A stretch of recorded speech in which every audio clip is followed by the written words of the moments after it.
hija de CEO, desaparece durante graduación en Cancún 6 años después.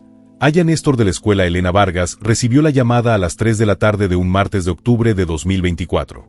Habían pasado 6 años desde la desaparición de su hija Sofía durante su ceremonia de graduación en Cancún. 6 años de investigación infructuosa, investigaciones que no han llevado a ninguna parte. Por la noche, sin dormir, preguntándose qué ha sido de su hija la señora Vargas, habla Miguel Santos del Colegio Internacional Península. Necesito que vengas urgentemente. Encontramos algo.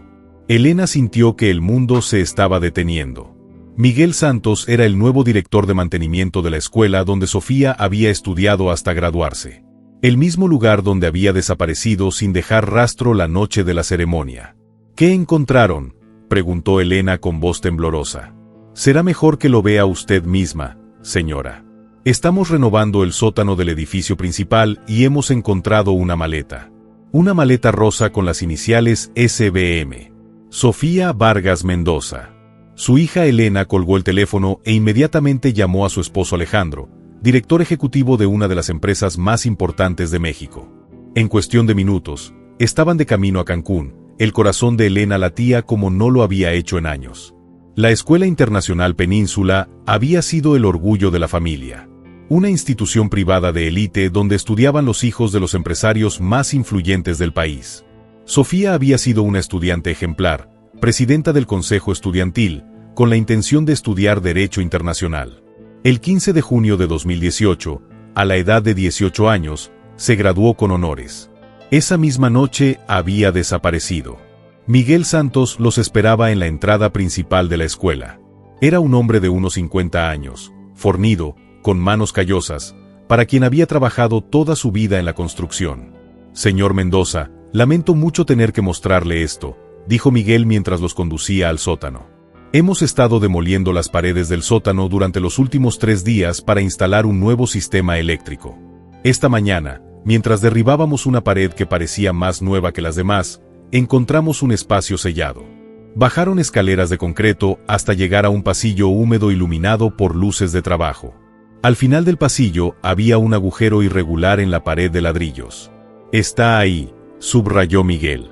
Elena se acercó y vio una maleta rosa de tamaño mediano, parcialmente enterrada bajo los escombros. Las iniciales SBM estaban grabadas en oro en la parte superior, ya descoloridas pero aún legibles.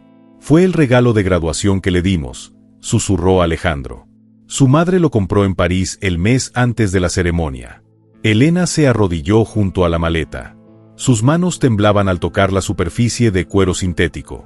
Sofía nunca ha dejado esta maleta. Lo llevó a todas partes desde que se lo dieron. Miguel continuó explicando.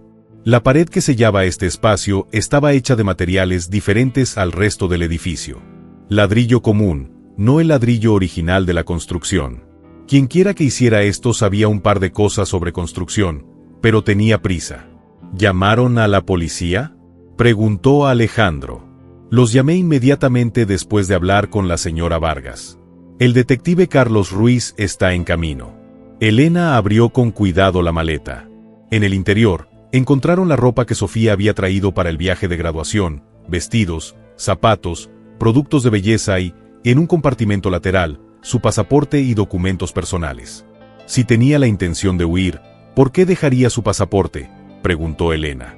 Y si alguien se lo llevó, ¿por qué esconder la maleta aquí?, agregó Alejandro.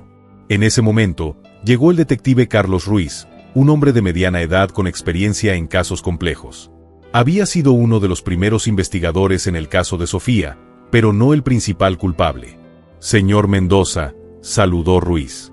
Lamento que nos encontremos en estas circunstancias. Ruiz examinó la maleta y el espacio donde había sido encontrada. Esto cambia completamente la perspectiva del caso. En 2018, miramos por todas partes, pero nunca se nos ocurrió derribar paredes para buscar espacios sellados. ¿Quién tenía acceso a este sótano?, preguntó Elena. Miguel consultó a algunos periódicos. En 2018, el acceso fue más restringido. Solo el personal de mantenimiento, el gerente y los coordinadores de seguridad tenían las llaves. ¿Sigue trabajando aquí el director Ricardo Herrera?, preguntó Ruiz. Sí, ha sido director durante 15 años. Es un hombre muy respetado en la comunidad educativa.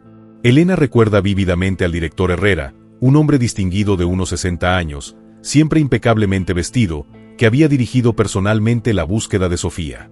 En los primeros días, fue él quien organizó los allanamientos en la playa, quien coordinó con la policía, quien consoló a la familia en los momentos más difíciles.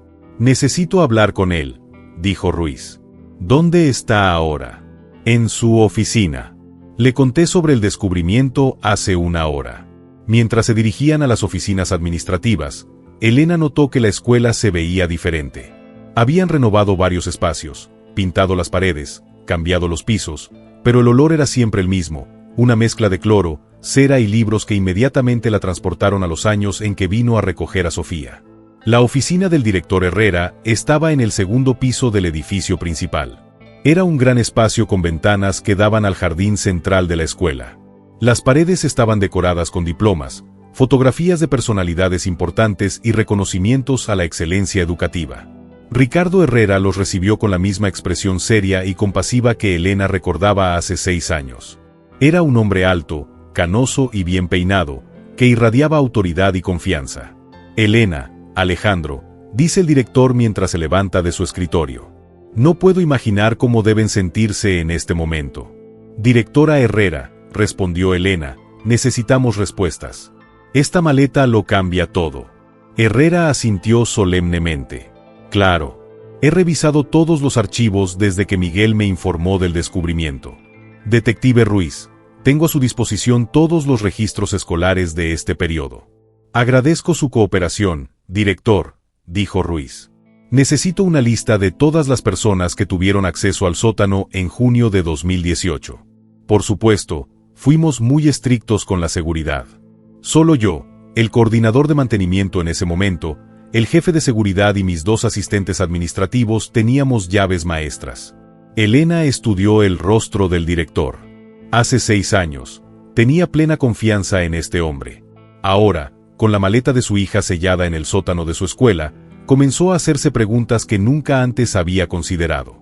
«¿Recuerdas haber visto alguna vez esa pared sellada?», preguntó Ruiz. Herrera pensó por un momento. «No específicamente. El sótano tiene mucho espacio de almacenamiento y rara vez es bajo. Personalmente, confío en el personal de mantenimiento para estas tareas». «¿Quién fue el coordinador de mantenimiento en 2018?», preguntó Elena. «Fernando López. Un hombre muy confiable que trabajó aquí durante 10 años. Lamentablemente, murió en un accidente automovilístico en 2020. Un silencio incómodo llena la oficina. Elena intercambió una mirada con Alejandro. Demasiadas coincidencias comenzaban a acumularse. El director, Ruiz, continuó: «Necesito revisar todos los videos de seguridad de la fiesta de graduación que todavía tienen, por supuesto. Aunque debo advertirle que nuestro sistema de archivo solo mantiene registros durante 5 años. Los de 2018 ya han sido eliminados del servidor». Elena sintió una ola de frustración. ¿Cómo es posible que extraigan evidencia de un caso sin resolver? «Lo siento mucho, Elena. La política estándar de la escuela es ahorrar espacio de almacenamiento. No pensamos que seguirían siendo relevantes después de tanto tiempo». Ruiz tomó notas en su cuaderno. «¿Mantiene registros físicos de la entrada y salida esa noche?». «Sí, los tenemos. Están en los archivos del servicio de seguridad». Mientras Herrera buscaba los discos, Elena caminó hacia la ventana. Desde allí, podía ver el jardín donde había tenido lugar la ceremonia de graduación de Sofía.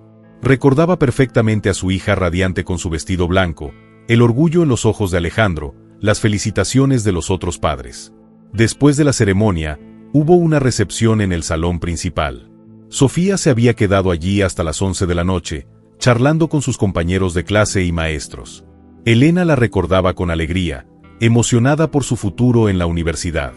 A la medianoche, cuando fueron a recogerla para regresar al hotel, se había ido. «Aquí están», dijo Herrera, regresando con un archivo. Archivos de seguridad de la noche del 15 de junio de 2018. Ruiz revisó los documentos. Según esto, la última vez que grabaron la salida de Sofía fue a las 11:47 de la noche, cuando salió de la habitación principal en dirección a los baños. Coincide con lo que recordamos, confirmó Alejandro.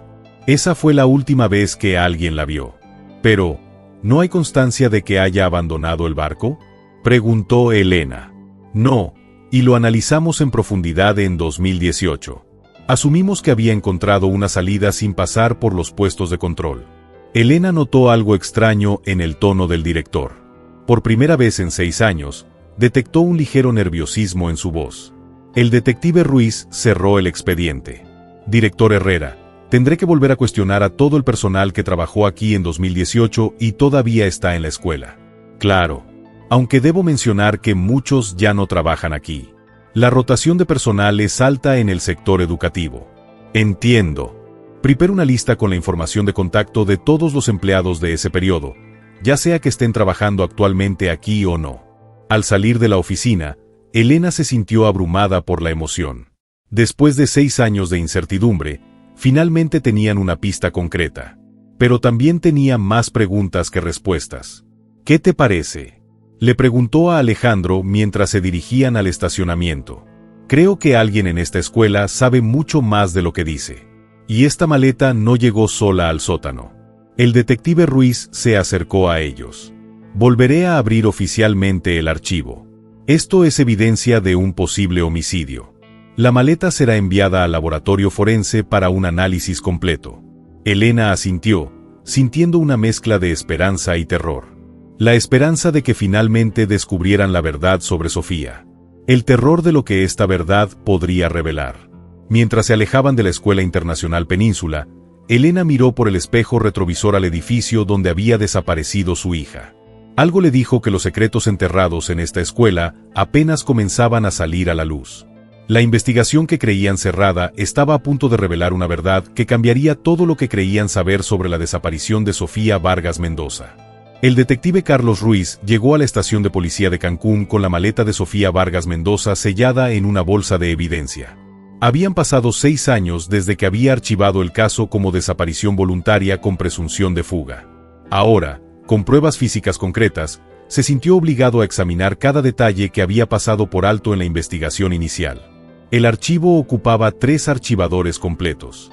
Testimonios de compañeros de clase, maestros, personal de la escuela, empleados del hotel donde se alojaba la familia, fotografías del sitio, informes de búsquedas marítimas, terrestres y aéreas. Todo apuntaba a una conclusión. Sofía Vargas Mendoza había abandonado voluntariamente la ceremonia de graduación. Pero la maleta lo cambió todo. Ruiz llamó a la técnica forense Patricia Vega. Patricia, necesito que analices esta maleta con toda la tecnología disponible.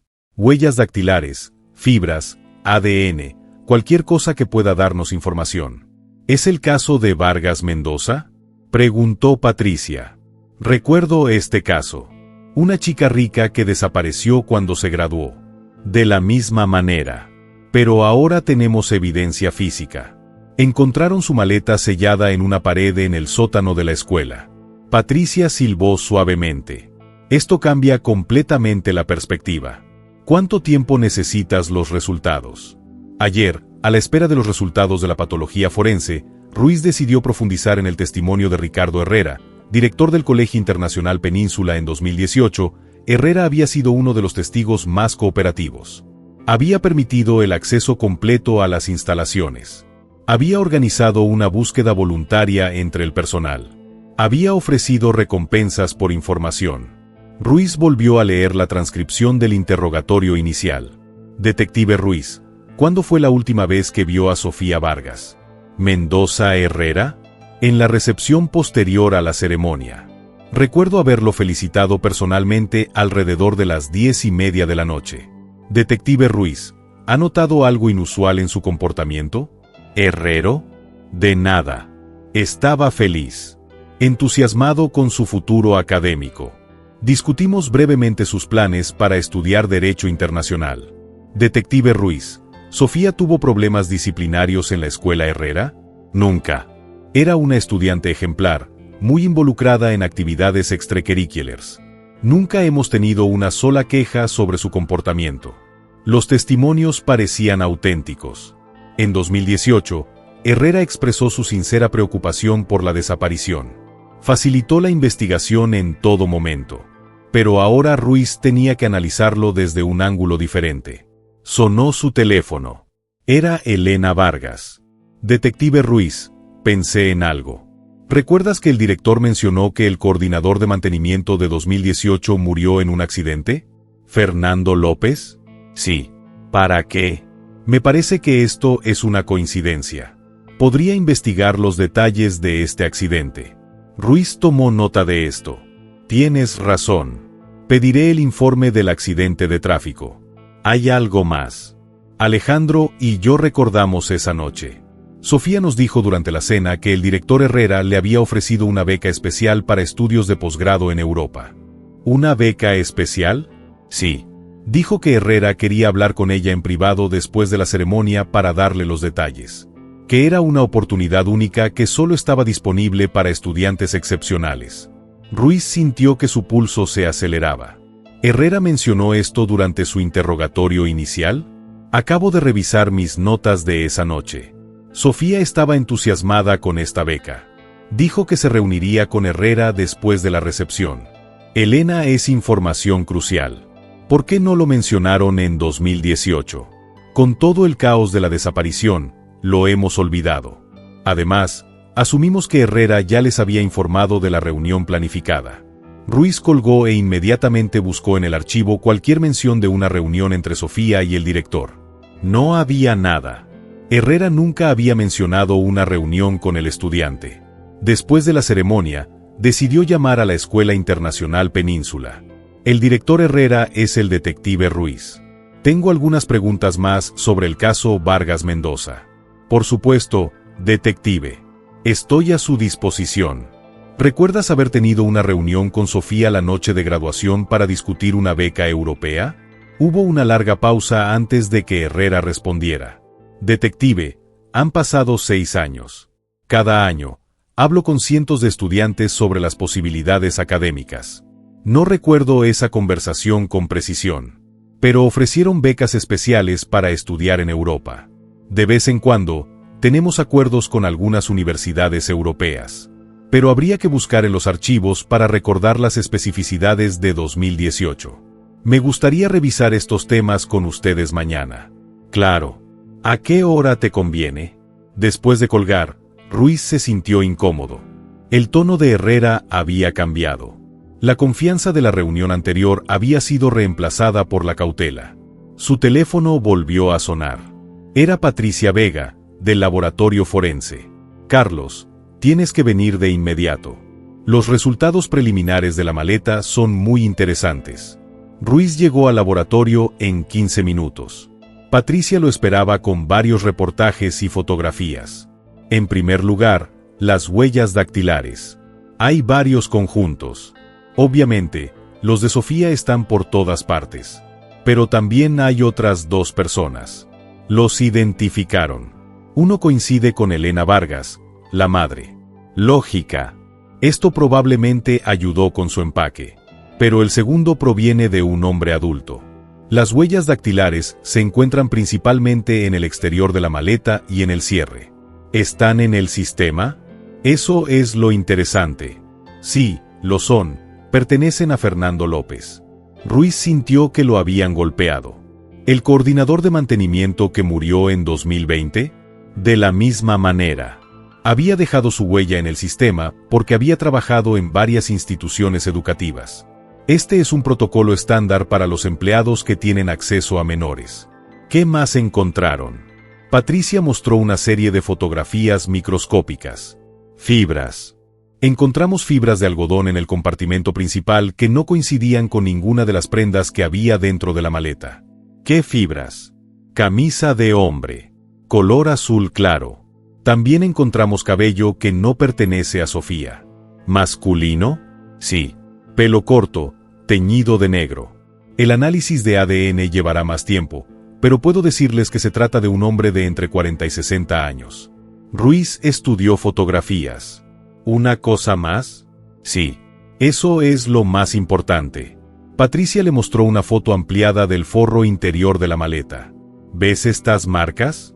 Ruiz observó algunas manchas marrones apenas visibles en el material. Probablemente caer. Ya he enviado las muestras para un análisis completo de ADN. ¿Cuánto tiempo tardan los resultados? 72 horas. Pero, Carlos, hay algo más que debes saber. Patricia bajó la voz. Cuando miré el archivo de Fernando López para comparar las huellas, encontré algo preocupante. ¿Qué? López tenía antecedentes penales. En 1995, fue arrestado por agresión sexual a un menor. Los cargos fueron retirados por falta de pruebas, pero el arresto fue registrado. Ruiz se sentó pesadamente en una silla. ¿Por qué esta información no aparece en la búsqueda original? ¿Por qué nadie sospechaba de López? Se le consideraba un empleado modelo. Había trabajado en la escuela durante años sin ningún problema. Su muerte en 2020 puso fin a cualquier posibilidad de investigarlo. ¿Tiene algún detalle sobre el accidente de tráfico? Pedí el informe. López se estrelló contra un árbol en un camino aislado cerca de Playa del Carmen. No hubo testigos. La investigación concluyó que se había quedado dormido al volante. Ruiz ha analizado la información. Las piezas comenzaron a encajar de una manera inquietante. Fernando López tenía acceso al sótano, tenía antecedentes de agresión sexual y se había ocupado de la maleta de Sofía. Su muerte oportuna había eliminado la posibilidad de interrogarlo. Pero quedaba una pregunta. ¿Había actuado solo o había tenido cómplices? Decidió llamar a Elena Vargas. Elena, necesito que me cuentes todo lo que recuerdas de Fernando López, el coordinador de mantenimiento. Apenas interactuamos con él. Era un hombre discreto, que siempre trabajaba en segundo plano. ¿Sofía mencionó alguna vez alguna interacción con él? Elena piensa. No específicamente.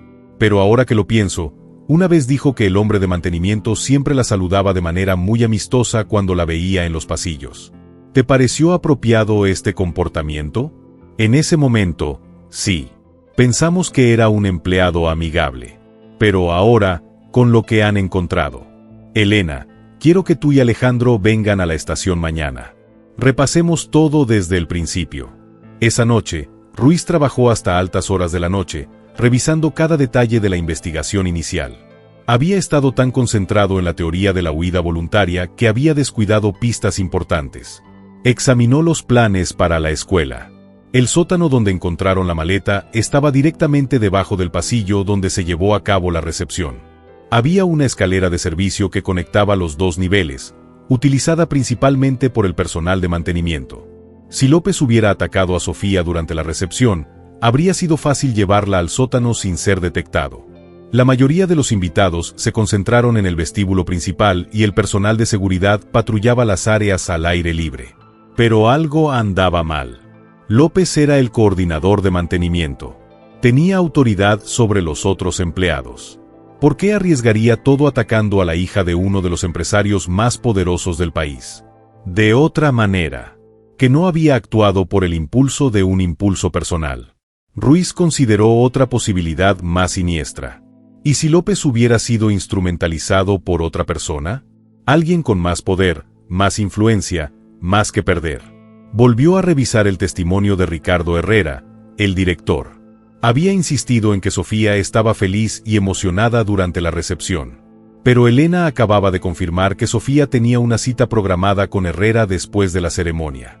Una cita que Herrera había olvidado mencionar durante la investigación inicial. Ruiz tomó su teléfono y marcó el número de su supervisor. El capitán Morales es Ruiz. Necesito permiso para realizar una investigación completa sobre el caso Vargas Mendoza. Tengo evidencia de un posible homicidio después de 6 años. Encontraron la maleta de la víctima sellada en una pared en el sótano de la escuela. La evidencia forense sugiere violencia. Tienes luz verde, Ruiz, pero necesito resultados concretos.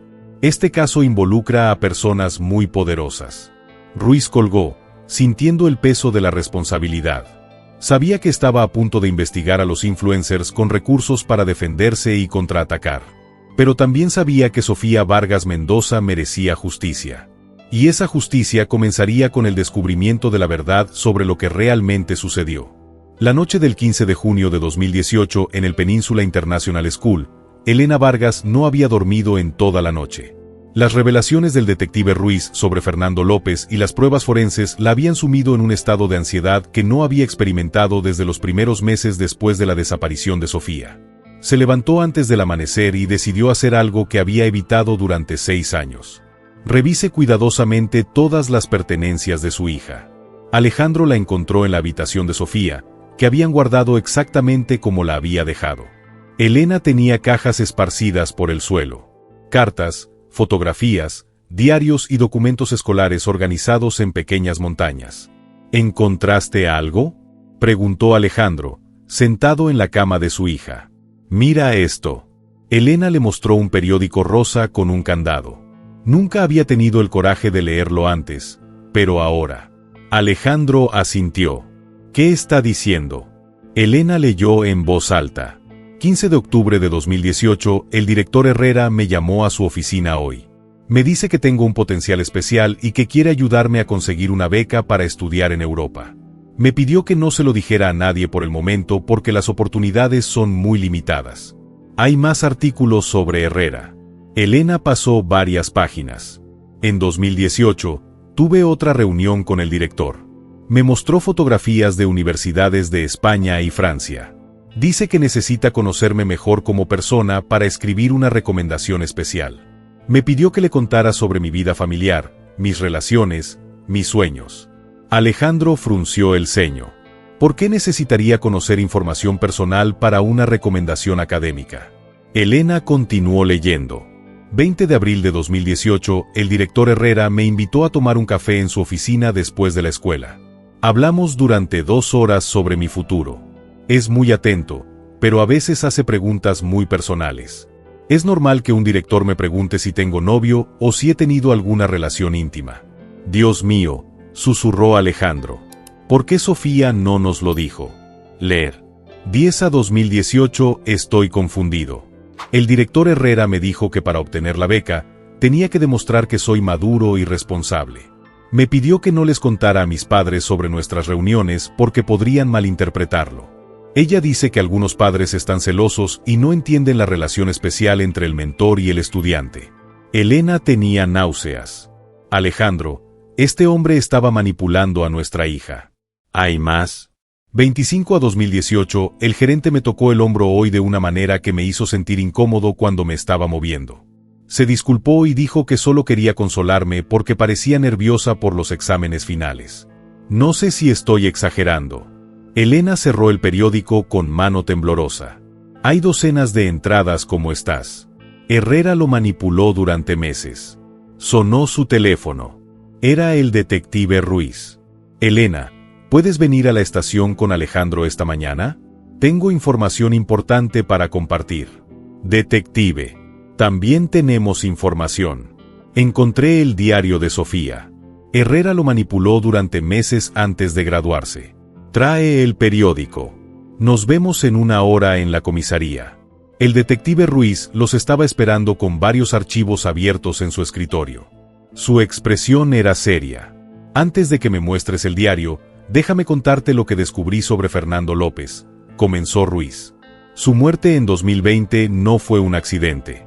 Elena sintió como si el aire se hubiera vuelto denso. ¿Qué quieres decir? He pedido un nuevo examen del caso. López no se durmió al volante. Tenía alcohol en la sangre, pero también tenía rastros de sedantes. ¿Alguien lo drogó? ¿Crees que fue asesinado?, preguntó Alejandro. Es probable, pero hay más. Miré las finanzas de López. En los 2 años anteriores a su muerte, recibió varios depósitos en efectivo que no correspondían a su salario.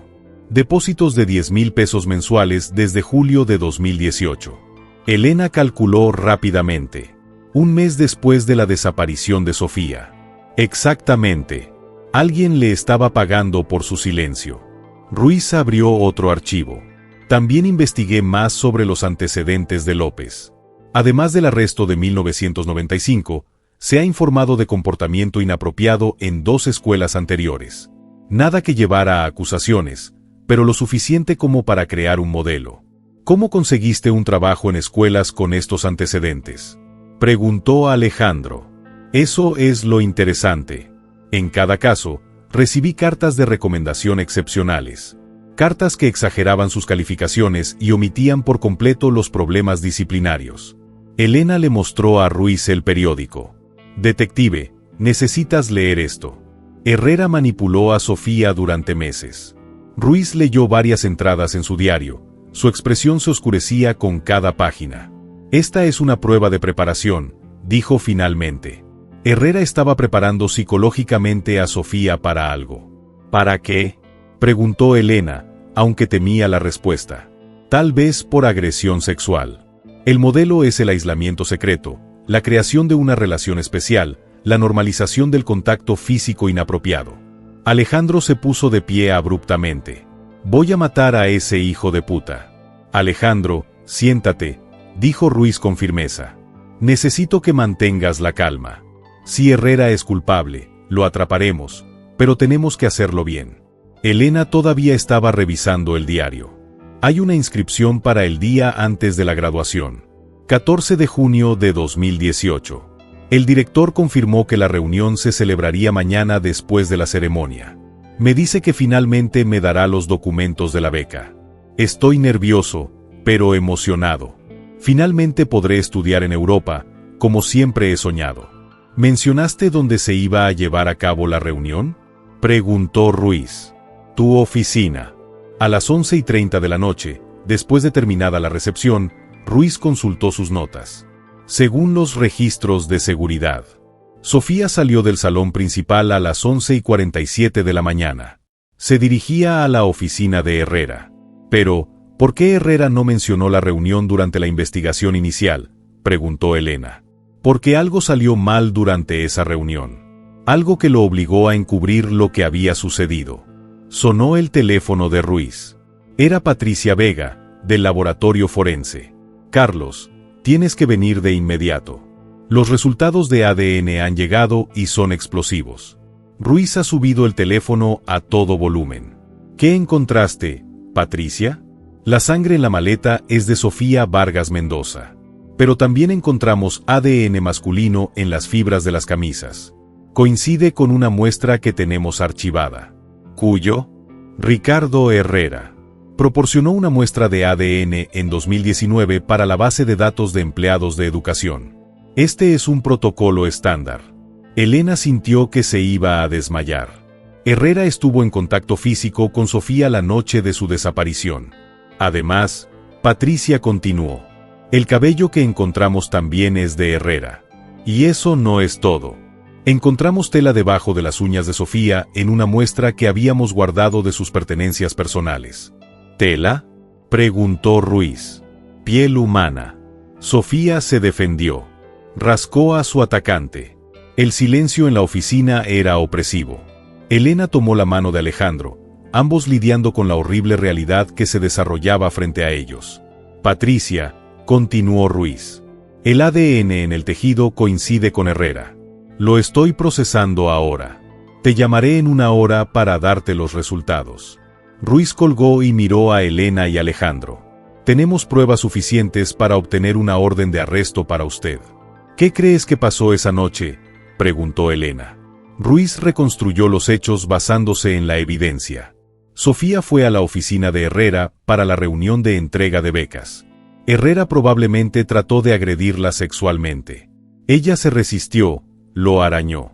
Algo salió mal y Herrera la hirió gravemente. «Pero, ¿cómo implica esto a López?», preguntó Alejandro. Herrera necesitaba ayuda para deshacerse del cuerpo. López tenía experiencia con el acceso y la construcción del sótano. Herrera probablemente lo chantajeó o sobornó para que lo ayudara. Elena se cubrió la cara con las manos. «Mi bebé se defendió.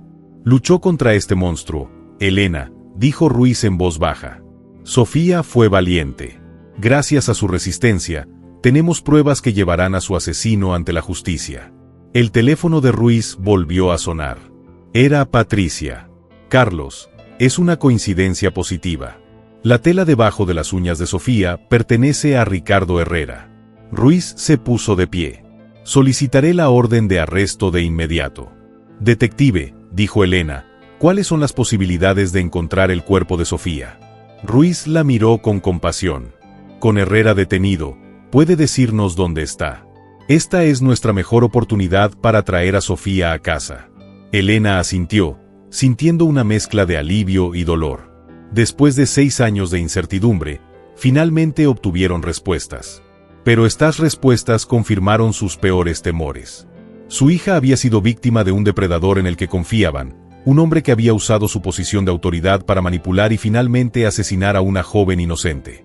Pero Elena también sintió algo que no había experimentado en 6 años: esperanza de justicia. Ricardo Herrera había logrado encubrir su crimen durante 6 años, pero finalmente se reveló la verdad. Y ahora iba a pagar por lo que había hecho en Sofía. El detective Carlos Ruiz llegó a la Escuela Internacional Península a las 7 de la mañana con una orden de arresto y un equipo de oficiales. La escuela seguía cerrada, pero Ruiz sabía que Ricardo Herrera llegaba temprano todas las mañanas para revisar la correspondencia y preparar su agenda. El auto de Herrera estaba en el estacionamiento administrativo. Ruiz caminó directamente a su oficina, encontrando la puerta abierta y al gerente trabajando en su computadora. «Buenos días, director Herrera», dijo Ruiz, entrando con 2 oficiales uniformados. «Necesito que me acompañes». Herrera levantó la vista, su expresión cambió inmediatamente de sorpresa a alarma. «Detective Ruiz, ¿qué significa?» «Ricardo Herrera está detenido por el asesinato de Sofía Vargas Mendoza». Ruiz le leyó sus derechos mientras los oficiales lo esposaban. «Es ridículo», protestó Herrera. «Están cometiendo un grave error. Llamaré a mi abogado de inmediato. Puede hacer esta llamada desde la estación». Mientras Herrera era transportado, Ruiz notó que el director había perdido por completo la compostura que lo había caracterizado durante 6 años. Le temblaban las manos, sudaba profusamente y murmuraba frases incoherentes sobre malentendidos y pruebas fabricadas en la estación. Herrera fue tratado y colocado en una celda temporal. Cuando llegó su abogado, Ruiz aprovechó este tiempo para revisar los registros financieros de Herrera, quien había pedido esa mañana extractos bancarios para revelar información preocupante. Herrera había retirado grandes sumas de dinero todos los meses desde julio de 2018. Los montos correspondían exactamente a los misteriosos depósitos en la cuenta de Fernando López. Pero eso no es todo. En agosto de 2018, Herrera había vendido una propiedad que había heredado de su madre, obteniendo 800,000 pesos en efectivo. El dinero había desaparecido de sus cuentas en una serie de retiros durante los siguientes 2 años. Sonó el teléfono de Ruiz. Era Elena Vargas. «Detective, hay algo más que encontré en las pertenencias de Sofía. Una grabación». «¿Qué tipo de grabación?» Sofía solía grabar notas de voz para sí misma cuando estudiaba o cuando quería procesar algo emocionalmente. «Encontré una grabación del día de la graduación». «¿Qué está diciendo?» «Lo mejor es escucharlo usted mismo». «Vamos». Elena y Alejandro llegaron a la estación de tren 1 hora después. Elena tenía el número de teléfono de Sofía que habían guardado todos estos años. No completamente revisado. La grabación está marcada como el 15 de junio de 2018 a las 6:30 de la tarde, explicó Elena. Justo antes de partir para la ceremonia, Ruiz reprodujo el archivo de audio. La voz de Sofía, joven y llena de vida, llenó la habitación.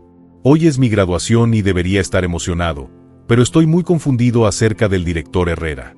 Ayer, me llamó a su oficina y dijo cosas que me hicieron sentir incómodo.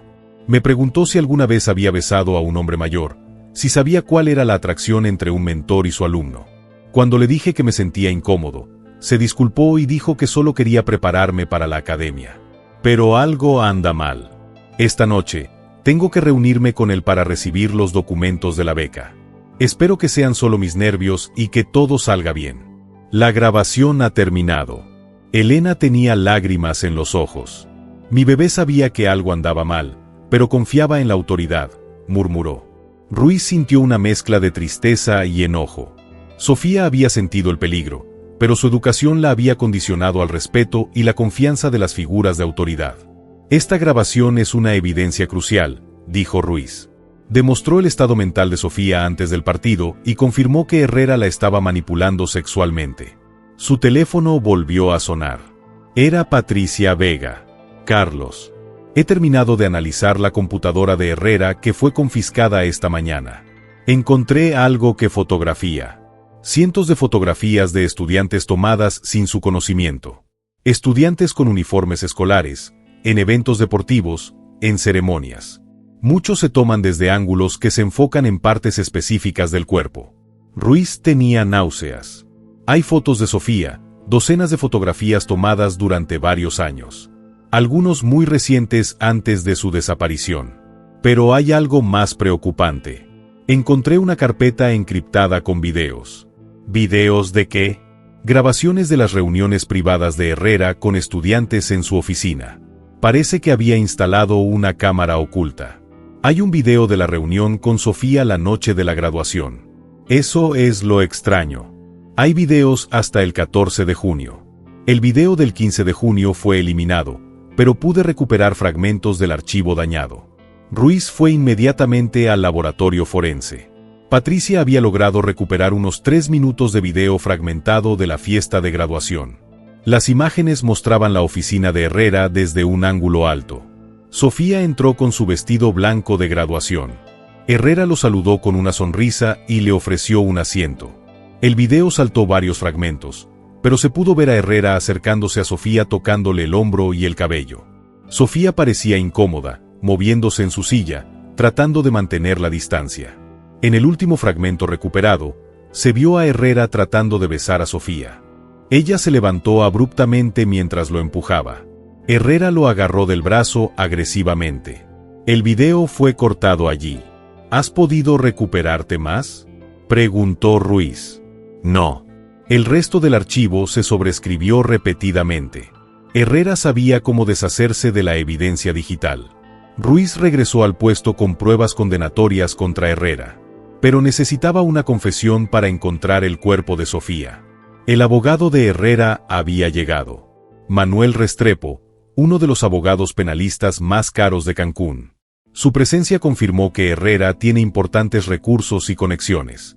Detective Ruiz, dijo Restrepo. Mi cliente está dispuesto a cooperar, pero necesito revisar todas las pruebas antes de cualquier interrogatorio.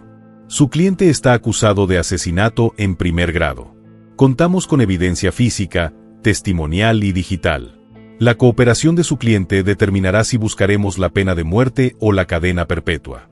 Restrepo se sorprendió por la cantidad de pruebas. ¿Qué tipo de cooperación buscas? Queremos saber dónde está el cuerpo de Sofía Vargas Mendoza. Después de 2 horas de consulta privada entre Herrera y su abogado, Restrepo salió de la sala de interrogatorios. Mi cliente está dispuesto a declararse culpable de homicidio involuntario a cambio de una sentencia reducida y revelará la ubicación del cuerpo. Tenemos evidencia de premeditación y agresión sexual. Mi cliente admite que hubo un altercado, pero insiste en que no tenía la intención de matar a la joven. Ruiz consultó con el fiscal de distrito. Después de 1 hora de negociaciones, acordaron declararse culpables de asesinato en segundo grado a cambio de información sobre la ubicación del cuerpo y todos los detalles del crimen. Herrera, acompañado por su abogado, fue llevado a la sala de interrogatorios. Parecía completamente destruido, sin el menor rastro de la dignidad y la autoridad que había proyectado durante décadas. ¿Director? Herrera inició a Ruiz. ¿Registra usted esta confesión? Cuéntame qué pasó la noche del 15 de junio de 2018. Herrera respiró hondo. Sofía vino a mi oficina después de la recepción. Te prometí información sobre una beca europea. ¿Hubo una beca real? No era una mentira. Crear oportunidades para estar a solas con ella. Elena y Alejandro, que miraban desde otra habitación, se abrazaron, sintiendo una mezcla de dolor y validación. ¿Qué pasó en su oficina? Ruiz continuó. Intentó. Traté de besarlo. Ella se resistió.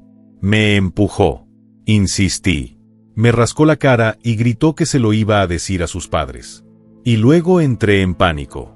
La agarré para callarla. Ella continuó. Yo le cubrí la boca con la mano. Luchó duro. Cuando finalmente se detuvo, me di cuenta de que no respiraba. El silencio en la habitación era sepulcral. ¿Qué hizo después?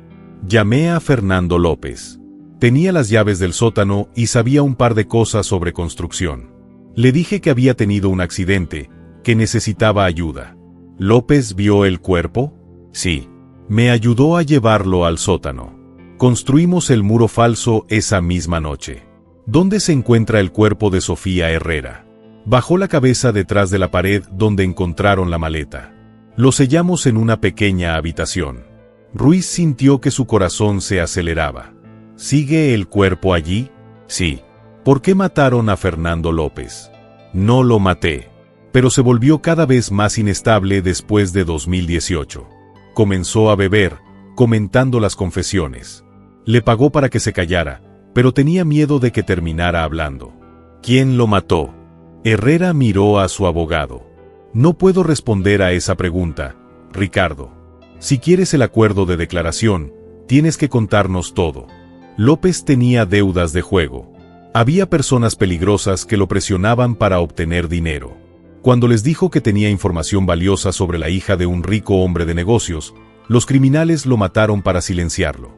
Creo que sí, pero no tengo pruebas.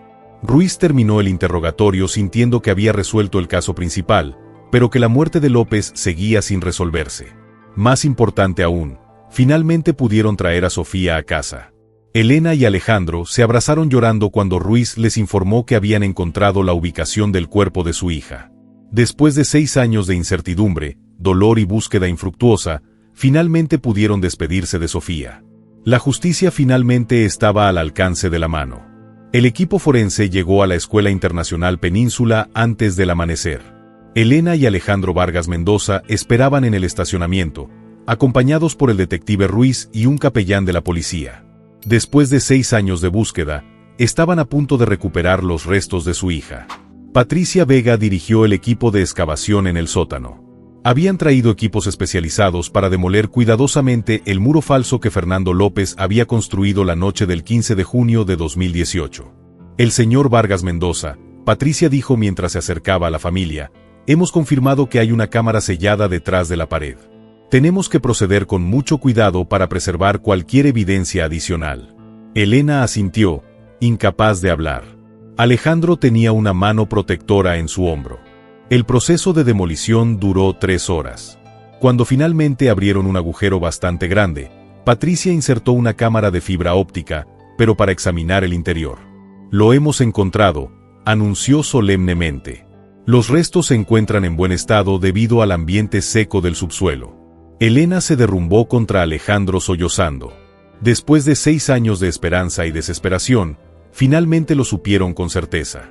Mientras el equipo forense trabajaba meticulosamente para recuperar los restos de Sofía, el detective Ruiz recibió una llamada del fiscal de distrito. Ruiz, tenemos un problema. El abogado de Herrera alega que su confesión fue obtenida bajo coacción. Dice que se retractarán. ¿En qué se basan? Alegan que Herrera estaba bajo un estrés emocional extremo y que no entendía completamente las implicaciones legales de su confesión. Ruiz sintió una oleada de furia. Tenemos pruebas físicas abrumadoras. No necesitamos tu confesión para procesarlos. Lo sé, pero el cuerpo es una evidencia crucial.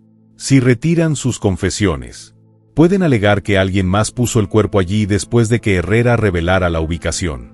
¿Qué sugiere esto? Necesitamos más pruebas que vinculen directamente a Herrera con el asesinato. Algo que no se puede explicar de otra manera. Ruiz llamó a Patricia. ¿Qué nos pueden decir las obras? El cuerpo ha sido parcialmente momificado.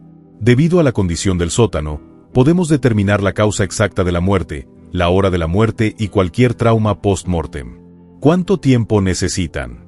Dame 24 horas para un análisis preliminar, pero puedo decirte algo. Encontramos fibras de tela azul claro adheridas a los huesos. Corresponden a las fibras que se encuentran en la maleta. Esa tarde, Elena y Alejandro se encontraron con Ruiz en la estación de tren. Los padres estaban devastados, pero también aliviados de finalmente tener respuestas concretas. ¿Qué pasa ahora?, preguntó Elena. Herrera está tratando de retractarse, pero tenemos suficiente evidencia material para procesarlo sin ella, explicó Ruiz. ¿Existe la posibilidad de que escape de la justicia?, preguntó Alejandro. No, pero necesito que me ayudes con algo. Quiero revisar todos los archivos de Herrera en la escuela. Necesitamos saber si hay otras víctimas. Elena y Alejandro intercambiaron miradas. ¿Crees que Sofía no fue la primera? Los depredadores como Herrera rara vez comienzan con el asesinato. Por lo general, hay un patrón de escalada. Esa noche, Elena no pudo dormir. Decidió investigar las redes sociales y los foros de exalumnos de Península International School por su cuenta. Lo que descubrió la perturbó profundamente. En un grupo privado de Facebook para exalumnos, encontró varias conversaciones sobre el extraño director y encuentros incómodos con Herrera. Ninguna de las jóvenes tenía una queja formal, pero hubo un comportamiento inapropiado. Una exalumna, Carla Méndez, había escrito en 2019. ¿Alguien más se sintió incómodo cuando el director Herrera los llamó a su oficina? Me hizo preguntas muy personales sobre mi vida amorosa cuando estaba en el último año. Otra Andrea Solís, que me hizo lo mismo en 2017. Me preguntó si tenía alguna experiencia con hombres mayores. Pensé que era extraño, pero no quería meterme en problemas. Elena capturó capturas de pantalla de todas las conversaciones y se las envió al detective Ruiz esa misma noche. A la mañana siguiente, Ruiz se puso en contacto con Carla Méndez y Andrea Solís. Ambos acordaron testificar sobre el comportamiento inapropiado de Herrera. Carla me dijo algo muy importante, le dijo Ruiz a Elena por teléfono. Herrera le ofreció la misma beca europea falsa en 2016. También tuvo una reunión nocturna con él en su oficina. ¿Qué pasó? Herrera intentó lo mismo con ella, pero Carla logró escapar y nunca regresó sola a su oficina. Herrera aparentemente se dio cuenta de que era demasiado arriesgada y cambió su objetivo. ¿Por qué no denunció el incidente? Por las mismas razones que Sofía. No nos habló de las reuniones inapropiadas. Herrera era una figura de autoridad respetada. Las chicas pensaron que podrían estar malinterpretando sus intenciones. Esa tarde, Patricia Vega llamó con los resultados preliminares del Carlos. Puedo confirmar que Sofía murió de asfixia. Hay signos de traumatismo cervical consistentes con estrangulamiento manual. ¿Una cosa más? Sí, encontré algo preocupante. Hay evidencia de trauma sexual post-mortem. Ruiz tenía náuseas. ¿Herrera abusó del cuerpo después de matarla? Parece que sí. También encontré fibras adicionales que sugieren que el cuerpo se manipuló extensamente antes de sellarlo en la pared. ¿Cuánto tiempo estuvo muerto antes de que lo pusieran en la pared? Al menos 12 horas. Basado en el estado de rigor mortis y otros factores, creo que Sofía fue asesinada la noche del 15 de junio. Pero su cuerpo solo fue sellado en la tarde del 16 de junio. Esta información cambió la cronología del crimen. Herrera y López habían tenido un día completo para planear el encubrimiento. ¿Dónde estuvo el cuerpo durante esas 12 horas? Preguntó Ruiz. Probablemente en la oficina de Herrera o en un lugar seguro de la escuela. Necesitaban tiempo para conseguir materiales de construcción y planificar el muro falso. Ruiz solicitó inmediatamente una orden judicial para registrar completamente la oficina y la casa de Herrera. Si hubiera mantenido el cuerpo de Sofía durante 12 horas, debe haber habido más pruebas. El registro de la casa de Herrera reveló otras pruebas inquietantes. En su sótano, encontraron una habitación que había sido habilitada como un estudio fotográfico improvisado. Había cámaras profesionales, luces y fondos. Pero lo más inquietante son las fotografías. Miles de imágenes de estudiantes en situaciones comprometedoras. Algunos parecían haber sido secuestrados sin el conocimiento de las víctimas. Otros mostraban a niñas claramente drogadas o inconscientes. Patricia llamó. Ruiz, necesito que analices estas fotografías de inmediato. Pueden ser evidencia de varios delitos. Durante el análisis inicial, Patricia identificó al menos 12 víctimas diferentes en las fotografías, todas las cuales habían sido estudiantes de The Península International School en diferentes años. Carlos, este no es solo un caso de asesinato. Herrera dirigió una operación de explotación sexual de menores durante años. Ruiz se dio cuenta de que habían descubierto algo mucho más grande que el asesinato de Sofía. Herrera había sido un depredador en serie que había victimizado a docenas de jóvenes durante su carrera como director. Esa noche, el caso llegó a los titulares nacionales. Los medios de comunicación informaron sobre la detención de Ricardo Herrera y la recuperación del cuerpo de Sofía Vargas Mendoza, pero también comenzaron a surgir otras víctimas. El teléfono de la estación de policía seguía sonando con llamadas de exalumnos que informaban sobre comportamientos inapropiados por parte de Herrera. Algunas llamadas provenían de padres que habían notado cambios en el comportamiento de sus hijas después de las reuniones con el director, pero nunca habían hecho la conexión.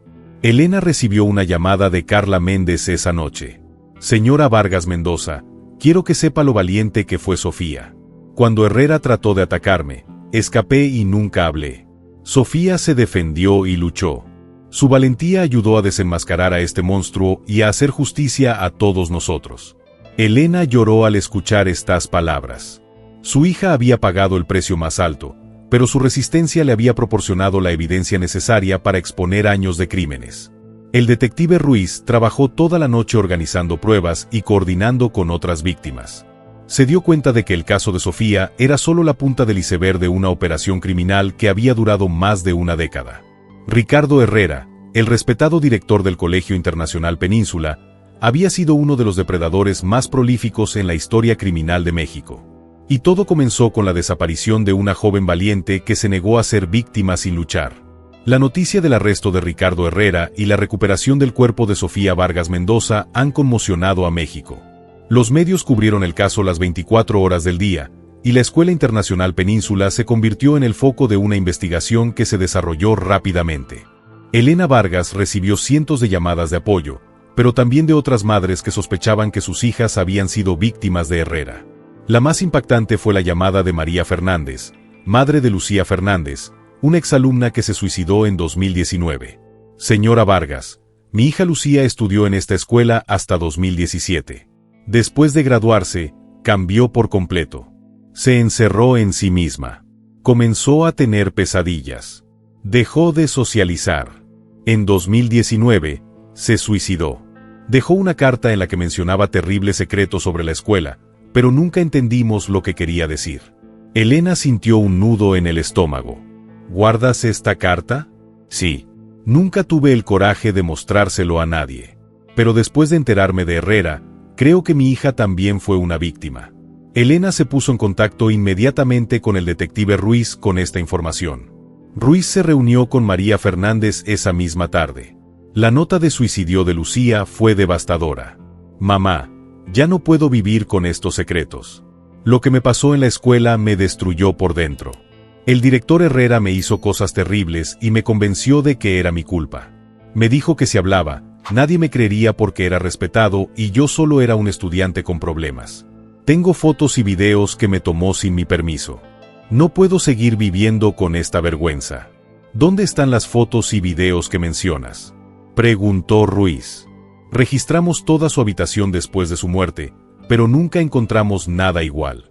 ¿Es posible que Herrera de alguna manera los haya recuperado? Mary piensa. Lucía recibió varias visitas de un consejero escolar en las semanas previas a su muerte. Dijo que vino a ayudarla con problemas de adaptación a la universidad. Nunca vi a esa persona, pero ahora me pregunto si era el mismo Herrera. Ruiz agregó esta información al registro, que creció exponencialmente cada día. Patricia Vega había identificado a Lucía Fernández en varias de las fotografías encontradas en la casa de Herrera. Mientras tanto, el abogado de Herrera, Manuel Restrepo, intentaba desesperadamente idear una estrategia de defensa. Su cliente había cometido primero el error de confesar y ahora la evidencia material lo estaba asfixiando desde todos los ángulos. Ricardo, Restrepo le dijo durante una visita a la prisión, la situación es desesperada. Cuentan con evidencia física, testimonial, digital y documental. Su única opción es cooperar plenamente y esperar evitar la pena de muerte. Herrera había perdido 20 libras desde su arresto, su cabello gris se había vuelto desordenado y había desarrollado un tic nervioso en el ojo izquierdo. Ya no puedo cooperar, respondió Herrera. Si les cuento todo, descubrirán cosas que van mucho más allá de la escuela. ¿Qué quieres decir? Las fotos y videos no eran solo para mi uso personal. Había otras personas involucradas, personas muy poderosas. Restrepo sintió escalofríos. ¿Quieres decir que había una red más amplia? Había clientes, hombres influyentes que pagaban para tener acceso a las imágenes.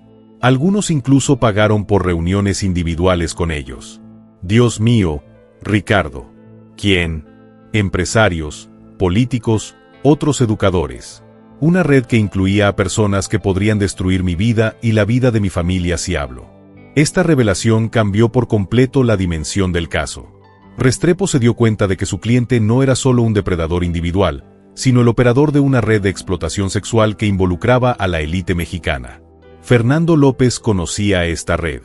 López se encargó de poner a disposición a las chicas. Los drogaba cuando era necesario, los transportaba a lugares discretos. A cambio, recibió pago y protección.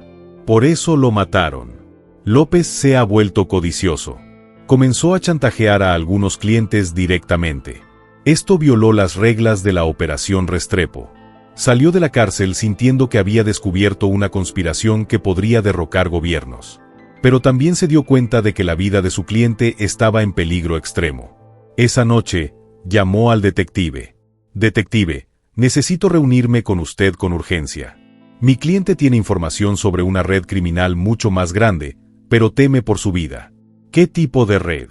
Explotación sexual de menores que involucra a personalidades muy poderosas. Mi cliente está dispuesto a cooperar a cambio de protección en una institución federal. Ruiz se comunicó de inmediato con el FBI y la Oficina del Fiscal de los Estados Unidos. El caso ha evolucionado de un homicidio local a una investigación nacional del crimen organizado. Al día siguiente, agentes federales se encargaron de Herrera. Fue trasladado a una prisión federal de máxima seguridad mientras negociaban los términos de su cooperación. Elena y Alejandro fueron informados sobre estos acontecimientos durante una reunión con el fiscal federal Miguel Santamaría. Plural de Monsieur. Vargas, Mendoza. El caso de su hija ha sacado a la luz una operación criminal a gran escala. Herrera coopera para identificar a otros criminales involucrados. ¿Significa esto que el asesino de nuestra hija podría obtener una reducción en su sentencia?, preguntó Elena. Su cooperación se tendrá en cuenta al dictar sentencia, pero eso no significa que evitará una sentencia severa. El asesinato de Sofía sigue siendo el principal crimen que necesitan de nosotros. Su testimonio será crucial en las pruebas venideras. También necesitamos su ayuda para ayudarnos a contactar a otras familias de posibles víctimas. Durante las siguientes semanas, Herrera proporcionó información detallada sobre la red criminal. Los nombres que reveló incluían empresarios multimillonarios, políticos de alto perfil y funcionarios de educación. La lista de clientes incluía nombres que horrorizaron a Elena. El senador Roberto Aguirre había pagado 50.000 pesos por fotografías privadas con estudiantes menores de edad. El empresario Carlos Montemayor había financiado parte de la operación a cambio de acceso regular a las víctimas. El juez Arturo Villanueva había protegido legalmente la operación a cambio de servicios.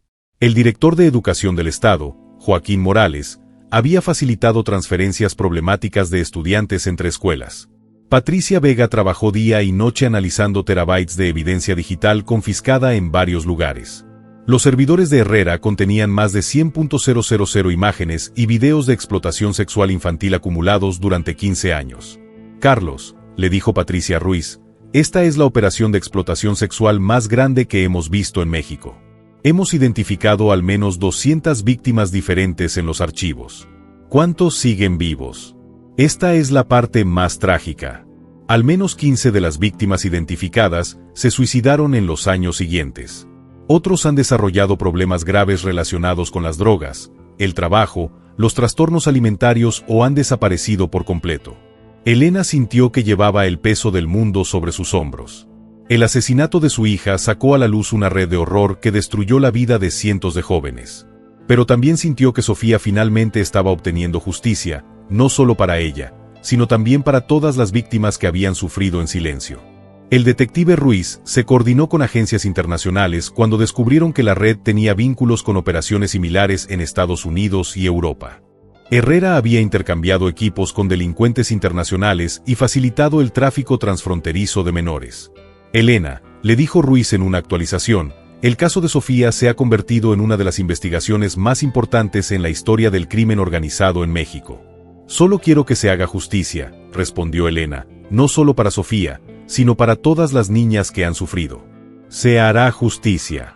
Herrera va a pasar el resto de su vida en prisión y vamos a desmantelar completamente esta red». Elena asintió, sintiéndose agotada pero decidida. La búsqueda de su hija había revelado una verdad más horrible de lo que jamás había imaginado. Pero esa verdad finalmente ha sido revelada, y los responsables pagarán por sus crímenes. La noticia de la cooperación de Ricardo Herrera con las autoridades federales causó pánico entre los miembros de la red criminal a las 24 horas de la revelación de la lista de clientes al fiscal federal.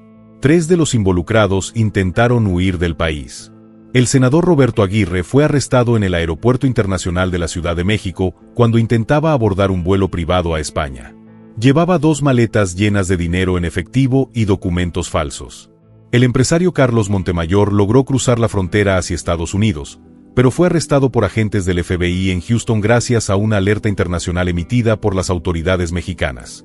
El más esquivo fue el juez Arturo Villanueva, quien había desaparecido de su casa en Las Lomas durante la noche. Su esposa informó que recibió una llamada alarmante a las 3 de la mañana y se fue de inmediato con una pequeña maleta. El detective Carlos Ruiz coordinó los esfuerzos de búsqueda desde el centro de operaciones que se había establecido para el caso. Su teléfono sonaba constantemente con informes de avistamientos y pistas sobre la ubicación de Villanueva. La detective Ruiz era Patricia Vega, del laboratorio. Encontré algo importante en los archivos de Herrera. Villanueva tenía una casa segura en Tulum que usaba para reuniones con víctimas menores de edad. ¿Tienes la dirección? Sí, pero hay más. Los registros muestran que Villanueva había estado planeando una estrategia de escape durante meses. Tenía cuentas bancarias en las Islas Caimán y preparó documentos de identidad falsos. Ruiz se comunicó de inmediato con la Policía Estatal de Quintana Roo para coordinar una operación en Tulum. Pero cuando llegaron a la propiedad, descubrieron que Villanueva había estado allí, pero se había ido recientemente. Los vecinos informan que vieron un automóvil negro salir de la propiedad alrededor de las 5 de la mañana, informó el comandante local. Se dirigía a la costa. Elena Vargas siguió la situación desde casa, sintiéndose abrumada por la magnitud de la conspiración que había rodeado la muerte de su hija. Su teléfono sonó con una llamada de un número desconocido. Señora Vargas Mendoza. Era una voz masculina que no reconoció. ¿Quién habla? Mi nombre es Dr. Fernando Castillo. Soy psiquiatra forense y soy el caso de su hija. Tengo información que puede ser relevante para la investigación. ¿Qué tipo de información? Hace 3 años, traté a un paciente que había sido abusado sexualmente en la Escuela Internacional Península. Me dio detalles específicos sobre una red criminal que operaba fuera de la escuela. Elena sintió que su corazón se aceleraba. ¿Por qué no reportó esta información antes? Mi paciente me hizo jurar que mantendría la confidencialidad. Pero después de su muerte por sobredosis el año pasado y con los desarrollos recientes en el caso, siento que tengo la obligación moral de hablar. ¿Qué le dijo su paciente? Mencionó específicamente al juez Villanueva. Dijo que tenía un bote privado en Puerto Aventuras que usaba para transportar a las víctimas a una isla privada donde ocurrieron los abusos más graves. Elena se puso en contacto inmediatamente con el detective Ruiz con esta información. Ruiz coordinó con la Armada Mexicana para rastrear todos los barcos registrados a nombre de Villanueva o sus asociados. Mientras tanto, en su escondite en una isla privada cerca de Cozumel, Arturo Villanueva siguió la noticia con creciente desesperación. Había logrado llegar a su refugio con la ayuda de una lancha rápida, pero se dio cuenta de que era solo cuestión de tiempo antes de que lo encontraran. Villanueva llamó a un contacto en el cartel. Tengo que salir del país de inmediato. Puedo pagar cualquier cantidad porque la situación es muy caliente. Las autoridades tienen bajo vigilancia a todo el Caribe mexicano. Será caro. ¿Cuántos? $2 millones estadounidenses. Dinero. Villanueva tenía acceso a esta cantidad a través de sus cuentas en el extranjero, pero necesitaba tiempo para transferir los fondos, tiempo que no tenía. Esa noche, helicópteros de la Marina comenzaron a patrullar las aguas alrededor de Cozumel. Ruiz había deducido correctamente que Villanueva se escondería en una propiedad náutica. El doctor Castillo había proporcionado información adicional crucial. Su paciente había mencionado que la isla Villanueva tenía una torre de comunicación distintiva que se podía ver desde la distancia. A las 3 de la mañana, un helicóptero de la Marina vio una pequeña isla con una torre de radio y luces encendidas en una casa grande. Era la única propiedad iluminada en millas alrededor del centro. Tenemos una visión de la pequeña isla. Coordenadas 20 de 36 de Graín 57 Draí. Estamos pidiendo apoyo para una operación de arresto. Ruiz estaba a bordo de un barco de la Armada que se dirigía a la isla. Llevaba chalecos antibalas y equipo de asalto, con la esperanza de que Villanueva estuviera armado y desesperado. En la isla, Villanueva había detectado el helicóptero. Se dio cuenta de que sus opciones se habían agotado. Fue al muelle, donde tenía una lancha rápida, pero vio varios barcos de la Marina que se acercaban desde diferentes direcciones. Estaba rodeado. Villanueva regresó a casa y se encerró en su oficina. Tenía un revólver de calibre en su escritorio. Durante un tiempo, consideró usarlo en su contra, pero decidió que prefería arriesgarse a una demanda que garantizar su muerte. Arturo Villanueva, gritó Ruiz a un megáfono desde la playa. Está rodeado. Sal con las manos en alto. No voy a salir, gritó Villanueva desde la casa. Quiero negociar. No hay negociaciones. Tiene 5 minutos para rendirse pacíficamente. Villanueva miró por la ventana y vio que había al menos 20 oficiales armados alrededor de la propiedad. Helicópteros sobrevolaron la zona y las lanchas patrulleras bloquearon cualquier escape marítimo. En un acto final de desesperación, Villanueva intentó destruir pruebas. Comenzó a quemar documentos y discos duros en la chimenea de la casa, pero el humo alertó a los oficiales de que estaba destruyendo pruebas. «Vamos a entrar», gritó Ruiz. Última advertencia. El equipo de asalto derribó las puertas delantera y trasera de la casa simultáneamente. Villanueva se había atrincherado en su oficina, revólver en mano. «No te acerques», lloró. «Tengo un arma, señor juez Villanueva». «Deja el arma», ordenó Ruiz. «No queremos lastimarlo». «No entiendes. Hay personas mucho más poderosas involucradas. Si me arrestan, me matarán en prisión. Podemos protegerlos si coopera». Villanueva pensó por un momento. Se dio cuenta de que sus opciones eran rendirse y esperar la protección federal o morir en un tiroteo. Lentamente dejó el revólver sobre el escritorio y levantó las manos hacia el arma. Los oficiales entraron con cuidado y aseguraron el arma. Villanueva fue esposado y leyó sus derechos. Mientras registraban la propiedad, encontraron evidencia devastadora adicional, más fotografías de víctimas menores de edad, registros financieros de pagos a la red y correspondencia con otros miembros de la conspiración. Pero lo más importante era encontrar una caja fuerte con documentos que detallaran la estructura completa de la operación criminal. Incluía los nombres de políticos de alto perfil que nunca habían sido identificados por Herrera. El detective Ruiz, uno de los agentes, le dijo que esto llega hasta la cima del gobierno estatal. «Tenemos evidencia de que el gobernador estaba al tanto de la operación». Ruiz se dio cuenta de que habían descubierto una conspiración que podría derribar a todo el gobierno del estado de Quintana Roo. Mientras transportaba a Villanueva al continente, Elena Vargas recibió una llamada del fiscal. «Señora Vargas. Mendoza, hemos capturado al último gran prófugo, pero quiero advertirle que esta investigación seguirá expandiéndose. Hay evidencia de que la red criminal era mucho más grande de lo que imaginábamos. ¿Qué significa esto para mi hija? Esto significa que Sofía no solo obtendrá justicia individual. Su caso desmantelará por completo una de las redes de explotación sexual más grandes de la historia de México». Elena estaba cargada de responsabilidad moral. Su búsqueda personal de justicia para Sofía había descubierto una conspiración que había victimizado a cientos de menores durante décadas. Pero también sintió que su hija finalmente descansaba en paz, sabiendo que su muerte no había sido en vano. La verdad había salido a la luz y los responsables estaban pagando por sus crímenes. La captura de Arturo Villanueva marcó un punto de inflexión en la investigación. Con 3 de los principales operadores de la red bajo custodia federal, el fiscal Miguel Santamaría tenía pruebas suficientes para desarmar completamente a la organización criminal. Ricardo Herrera fue trasladado a una sala especial de interrogatorios en la prisión federal, donde conoció a Santamaría, al detective Ruiz y a agentes del FBI. Su abogado, Manuel Restrepo, había negociado un acuerdo final. Una confesión completa a cambio de evitar la pena de muerte. Richard lanzó St. Maris tiene una última oportunidad de cooperar plenamente.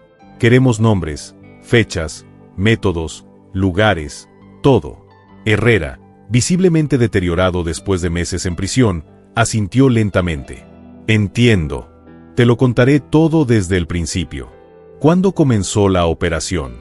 En 2005, cuando llegué como director de The Peninsula International School. Al principio, era solo voyeurismo. Instalé cámaras ocultas en mi oficina para grabar reuniones con los estudiantes. ¿Cuándo se convirtió en contacto físico? En 2007, una estudiante llamada Mónica Herrera, que no era pariente mío, era muy vulnerable. Padres divorciados, problemas de autoestima. Comencé a manipularla psicológicamente. Elena Vargas, que observaba desde otra habitación, Sintió náuseas al escuchar los detalles de cómo este hombre había destruido sistemáticamente la inocencia de los menores. ¿Cómo se desarrolló la operación? Santamaría continuó. En 2009, conocí a Fernando López. Tenía problemas financieros y antecedentes penales. Le ofrecí dinero a cambio de su ayuda para los estudiantes más resistentes. ¿Qué tipo de ayuda? López tenía acceso a las drogas, Roy. Los usamos principalmente para neutralizar a las víctimas cuando la manipulación psicológica no era suficiente. El detective Ruiz intervino cuando comenzaron a involucrar a clientes externos en 2011. Villanueva era mi abogado personal y se enteró de la operación cuando le pedí ayuda legal para encubrir una denuncia. En lugar de darme cuenta, me ofreció expandir la empresa. ¿Cómo funcionaba la red de clientes? Herrera describió meticulosamente a los clientes que pagaban entre 25.000 y 100.000 pesos por sesiones de fotos con menores de edad. Las reuniones físicas cuestan entre 50.000 y 200.000 pesos, dependiendo de la edad de la víctima y los actos solicitados. ¿Cómo seleccionaron a las víctimas? Buscábamos niñas vulnerables, familias disfuncionales, problemas económicos, baja autoestima. Los identificamos a través de los informes de los fideicomisarios y los registros disciplinarios. Patricia Vega había preparado una presentación con evidencia visual para acompañar la confesión. Mostró fotos del escondite de Villanueva, donde encontraron habitaciones especialmente empaquetadas para el abuso sexual de menores. Ricardo continuó Santamaría, cuéntanos específicamente sobre Sofía Vargas Mendoza. Herrera respiró hondo. Sofía era diferente. Provenía de una familia estable y poderosa. Inicialmente, no era candidata para la operación. Entonces, ¿por qué? A medida que el objetivo se volvió demasiado observador en su último año, comenzó a preguntar sobre el comportamiento de otros estudiantes. Me había dado cuenta de que varios colegas habían cambiado drásticamente después de reuniones privadas conmigo. Elena se inclinó hacia adelante, absorbiendo cada palabra sobre los últimos días de su hija. Sofía sospechaba algo específico. En mayo de 2018, me preguntó directamente si había algún problema en la escuela que afectara a otros estudiantes. Mencionó que había escuchado rumores sobre reuniones especiales con el director. ¿Cómo reaccionó?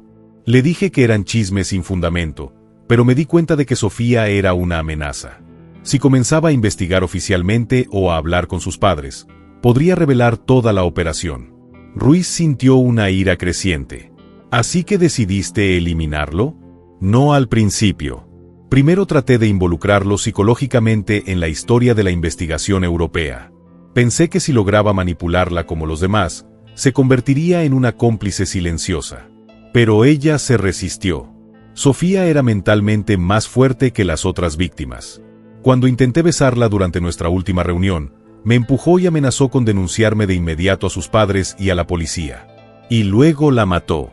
Herrera comenzó a llorar. No era mi intención matarla. Solo quería que se callara. Pero cuando la atrapé, luchó duro. Me rascó la cara, gritó, pateó, entré en pánico y le tapé la boca con mucha fuerza. ¿Cuánto tiempo la sofocó? No lo sé exactamente. Cuando finalmente se detuvo, pensé que estaba inconsciente, pero cuando traté de despertarla, se había ido. El silencio en la habitación era absoluto. Elena lloró en silencio, imaginando el terror que su hija había sentido en sus últimos momentos. ¿Qué hizo después? Preguntó Santamaría. Llamé a López. Le dije que había tenido un accidente, que necesitaba ayuda urgente. Llegó alrededor de la medianoche. López sabía que había matado a Sofía. Cuando vio el cuerpo, entró en pánico. Dijo que no se parecía a nada que hubiéramos hecho antes, que matar a la hija de un poderoso hombre de negocios atraería demasiada atención. Pero él accedió a ayudarla. Le ofrecí 500.000 pesos en efectivo.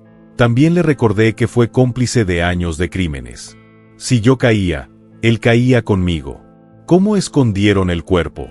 Herrera describió cómo el cuerpo de Sofía se mantuvo en un refrigerador industrial en el sótano de la escuela durante 24 horas, mientras López conseguía materiales de construcción para sellar la pared.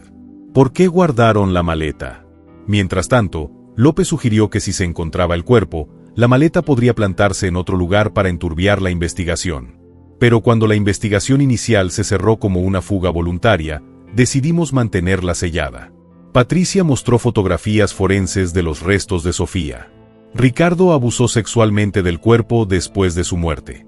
Herrera bajó la cabeza, avergonzado.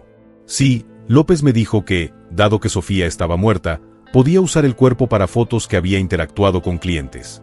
Elena salió corriendo de la sala de observación, vomitando en el pasillo. Alexander lo siguió, ambos abrumados por la depravación que habían escuchado.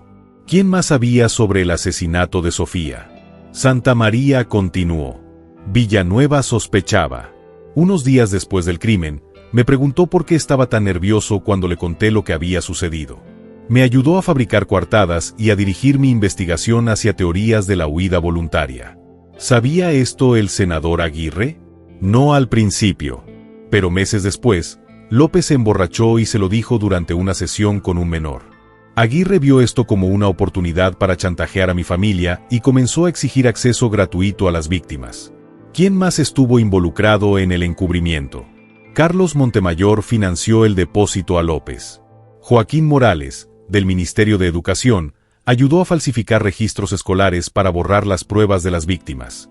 La confesión duró 8 horas. Al final, Herrera había implicado a 17 personas en la operación criminal, incluidos políticos, empresarios y funcionarios de educación. Ricardo concluyó en Santa María. ¿Hay algo más que debamos saber sobre el asesinato en Sofía? Solamente. Lo siento. Sé que esas palabras no significan nada después de lo que hice, pero lamento sinceramente haber destruido a esta familia. Sofía era una buena persona que murió a causa de mi cobardía y perversión. Elena regresó a la sala de observación para escuchar estas últimas palabras. Sintió una mezcla de satisfacción y dolor. Finalmente tenía toda la verdad sobre lo que le había sucedido a su hija. Esa noche, el fiscal Santa María se reunió con Elena y Alejandro. Tenemos confesiones completas y pruebas condenatorias contra todos los involucrados. Ricardo Herrera será sentenciado a cadena perpetua sin posibilidad de libertad condicional. ¿Y los demás? Elena preguntó si Villanueva y Aguirre enfrentan cargos de crimen organizado, explotación sexual de menores y encubrimiento de homicidio. Montemayor y Morales serán procesados como cómplices. ¿Cuándo comenzarán los juicios? El juicio de Herrera comenzará en 6 semanas. Los otros seguirán más tarde, pero quiero advertirles que van a ser largos y emocionalmente difíciles. Elena asintió. Hemos esperado 6 años por justicia. Podemos esperar todo el tiempo que sea necesario. Esa noche, Elena fue a la tumba donde finalmente habían sido enterrados los restos de Sofía. Por primera vez en 6 años, sintió una especie de paz. Su hija había obtenido justicia. La verdad había salido a la luz y docenas de otras víctimas finalmente verían a sus atacantes enfrentar las consecuencias de sus acciones. La búsqueda de justicia para Sofía ha descubierto una de las redes de explotación sexual más grandes de la historia de México, pero también ha demostrado que la verdad, sin importar cuánto tiempo tarde en salir a la luz, finalmente sale a la luz. Elena depositó flores frescas en la tumba de su hija y susurró: «Descansa en paz, mi amor. Finalmente has obtenido justicia».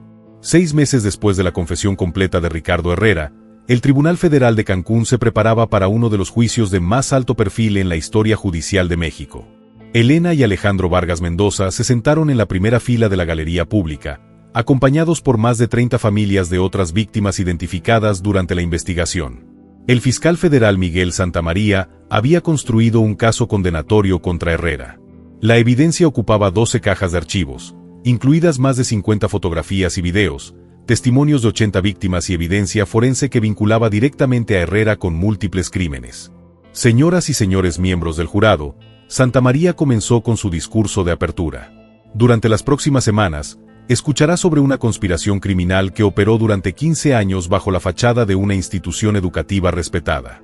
Conocerás la historia de Sofía Vargas Mendoza, una valiente joven de 18 años que murió porque se atrevió a resistir la depravación del acusado. El abogado defensor de Herrera, Manuel Restrepo, había cambiado por completo su estrategia con la confesión de su cliente y las pruebas condenatorias. La única opción era invocar la enfermedad mental y pedir clemencia. «Honorable jurado», dijo Restrepo, «no vamos a negar los terribles hechos que están a punto de escuchar. Mi cliente es culpable de crímenes horribles, pero le pedimos que considere que Ricardo Herrera sufría de una grave enfermedad mental que lo llevó a cometer estos actos. Necesita tratamiento, no venganza. Patricia Vega fue la primera testigo de la fiscalía. Explicó meticulosamente las pruebas forenses encontradas en la maleta de Sofía, en los restos recuperados y en las propiedades de Herrera. El análisis de ADN confirmó que la sangre en la maleta pertenecía a Sofía Vargas Mendoza, testificó Patricia.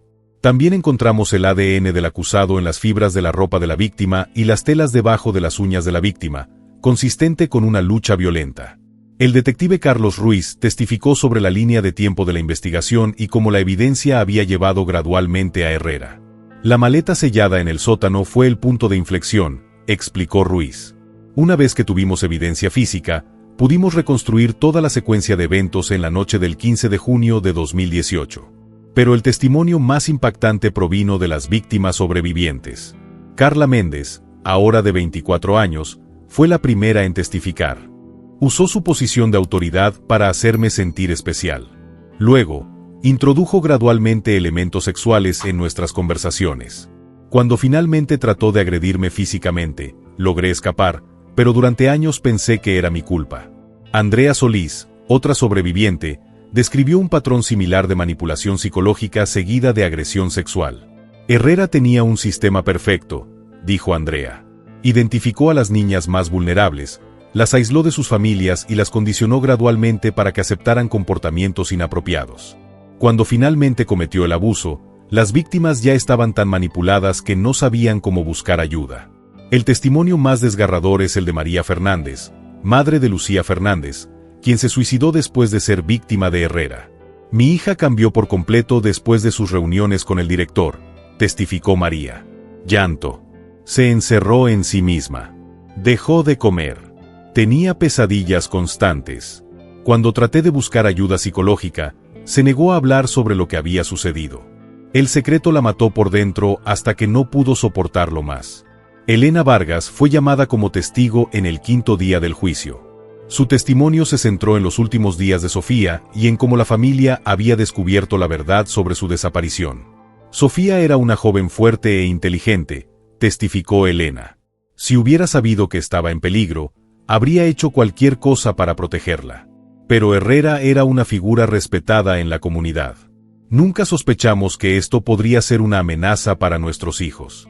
La fiscal Santamaría mostró al jurado extractos del diario de Sofía leyendo las entradas que documentan los meses de manipulación psicológica. Estas entradas muestran cómo el acusado preparó sistemáticamente a Sofía para el asalto final, explicó Santamaría. Pueden ver la progresión de conversaciones aparentemente inocentes a preguntas inapropiadas sobre su vida sexual. La defensa trató de argumentar que Herrera actuó bajo estrés mental extremo, pero su estrategia fue desmantelada cuando el fiscal presentó evidencia de la operación criminal más amplia. Los miembros del jurado, dijo Santamaría, si el acusado hubiera sufrido un episodio psicótico aislado, no habría operado una red criminal sofisticada durante 15 años. La evidencia muestra una planificación deliberada, un encubrimiento sistemático y una clara conciencia de que sus acciones fueron criminales. El psiquiatra forense Dr. Fernando Castillo testificó sobre el perfil psicológico de Herrera. El acusado tiene las características de un depredador sexual calculado, testificó Castillo. Sus métodos de manipulación, su capacidad para mantener una fachada pública respetable y su capacidad para explotar una conspiración compleja durante décadas indican un individuo en pleno control de sus facultades mentales. En el 7º día del juicio, se transmitió la confesión grabada de Herrera. El silencio en la habitación era absoluto. Mientras el jurado escuchaba al acusado describir meticulosamente cómo asesinó a Sofía, Elena cerró los ojos durante las partes más gráficas del testimonio, pero se obligó a permanecer en la sala del tribunal. Sintió que le debía a su hija estar presente en cada momento del proceso cuando buscaba justicia. La evidencia digital presentada por Patricia Vega incluía videos parcialmente recuperados que mostraban a Herrera abusando de varias víctimas menores de edad en su oficina. Aunque los rostros de las víctimas estaban pixelados para proteger su privacidad, las imágenes fueron suficientes para demostrar la escala de los crímenes. Estos videos fueron tomados durante un periodo de 5 años, explicó Patricia.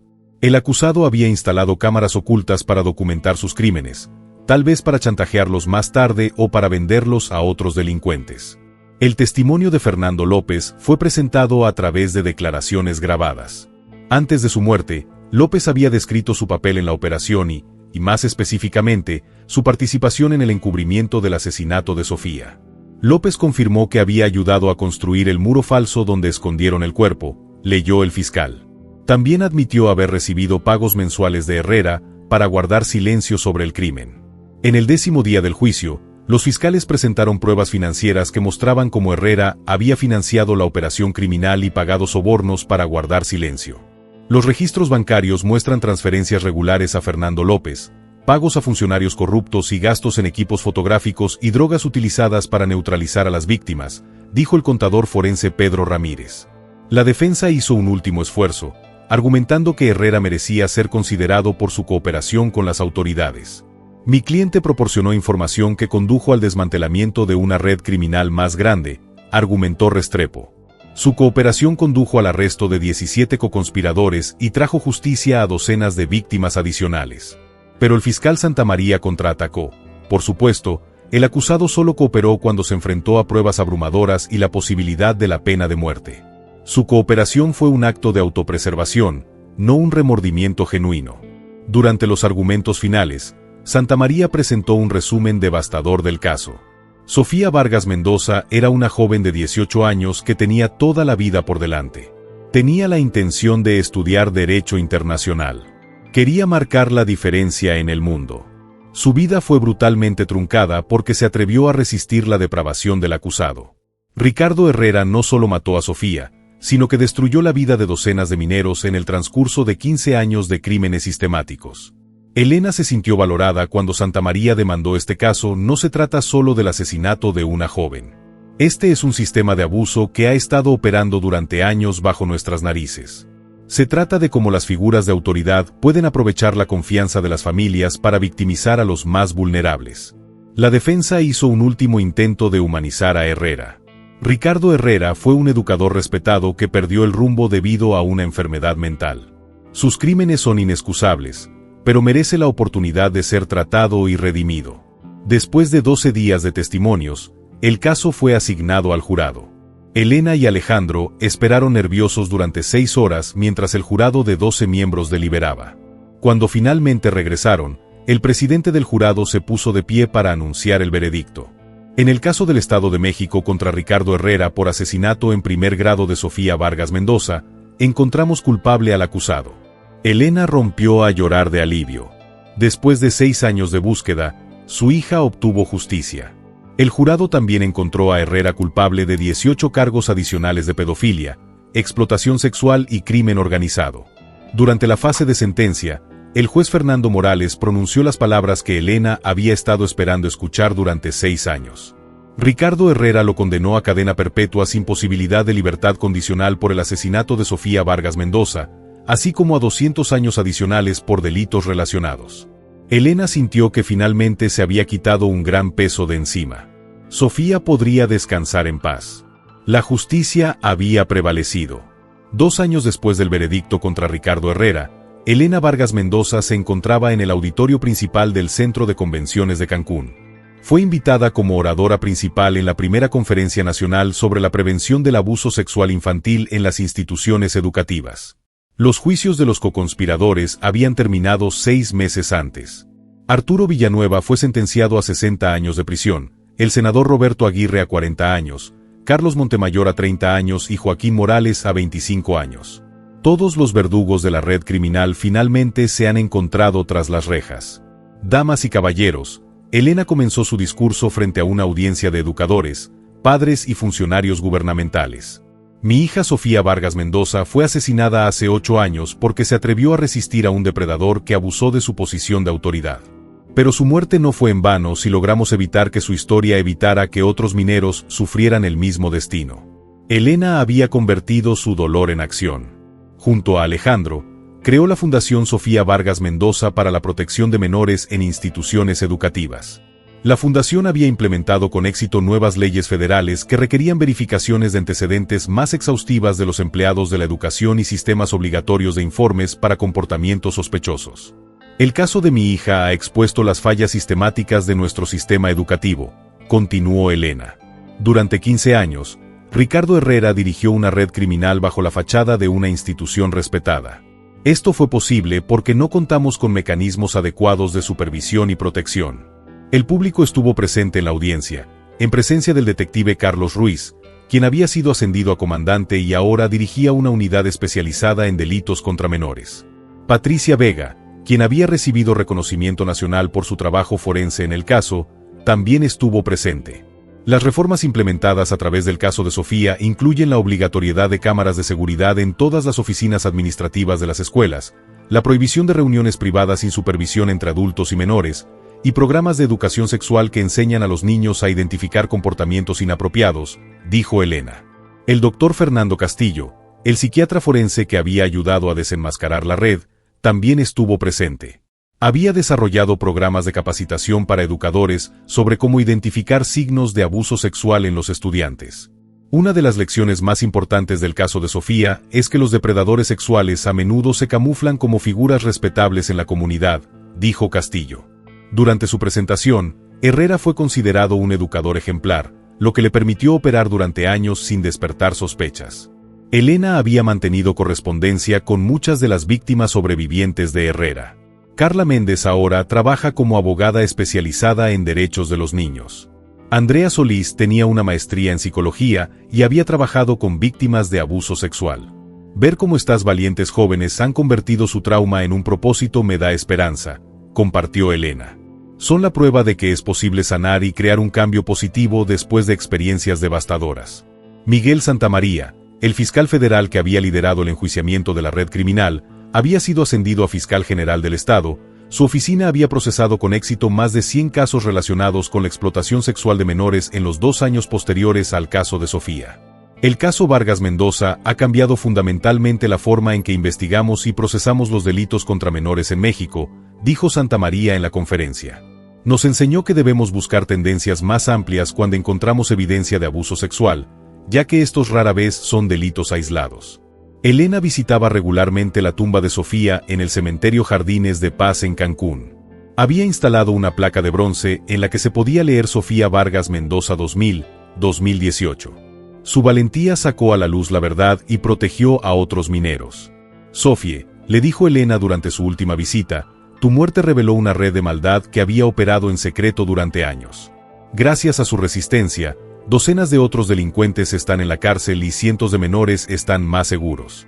Alejandro había dedicado sus energías a la reforma legal. Había trabajado con los legisladores para aprobar la Ley Sofía, que establecía protocolos más estrictos para los empleados que trabajan con menores y penas más severas para los delitos de explotación sexual.